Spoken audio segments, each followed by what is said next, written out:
I am doing this because I have a history of modeling. I come from the Midwest, so there's not as many opportunities up there, but you can get your feet wet. And then I went on to do pageantry, so former Miss United States. And that was a whole nother whirlwind of experiences, but taking it to the next level and always wanting to do Miami Swim Week, New York Fashion Week, and it's a completely different style of walk. And you're dealing with judges or the pageant organization style of competing versus what the designers want to showcase their pieces specifically. It's less about you and more about the actual designers. Well, I think there needs to be clear expectations and communications, like you said. And then I think there's a point of, depending on the influencers, some are paid and some are not.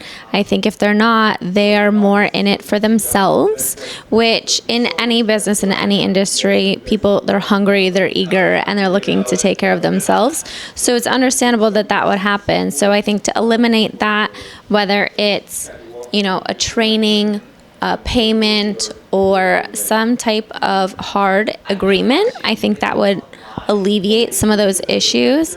And then I think there's an aspect, people will be people. So no matter what, because we run into that in pageantry as well, that there are some people that will go out and do what they think is best for them with disregard to other people. And unfortunately, it does end up hurting other people.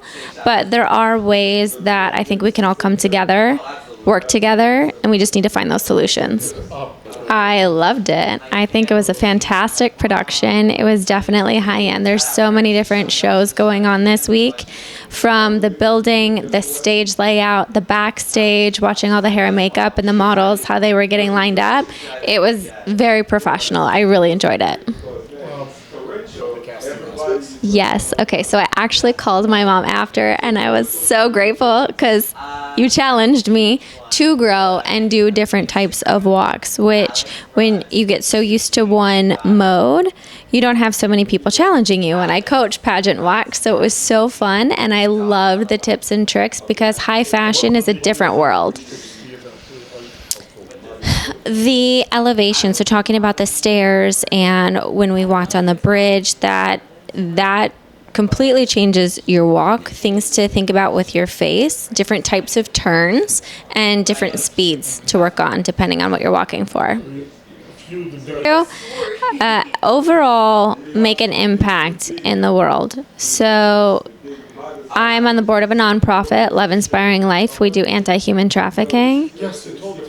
Yes. Yeah. So I'm a survivor of sexual abuse multiple times. And so when I competed, it was my father when I was 3 years old, and he physically abused me my whole life. And then there was a ex-boyfriend in high school as well.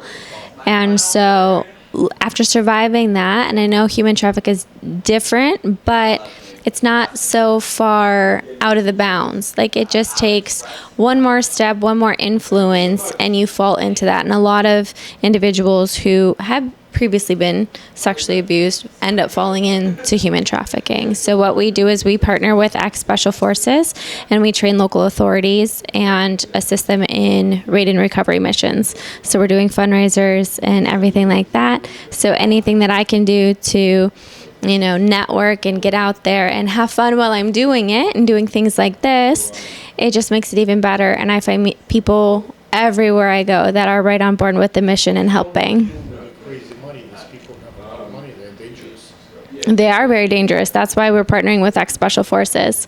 So we spend in the U.S. on average $4 million per military individual to train them and deploy them and bring them back. And when they're back, we don't have the infrastructure and the professional positions to fit them all. So what we want to do is raise enough money and have enough missions going on where we can employ them full time, so we can reduce the suicide and mental health degradation of our military veterans as well, and then save the individuals who are stuck in human trafficking. So them having a military background, to going back to your question, and them being so dangerous, they have experience working with other very dangerous individuals and warfare and cartels and all of that. So that's why we help and assist local authorities who haven't been exposed to some of that training. Let's do a plug in. What's your social media? My social media is everything is at Alyssa Del Torre.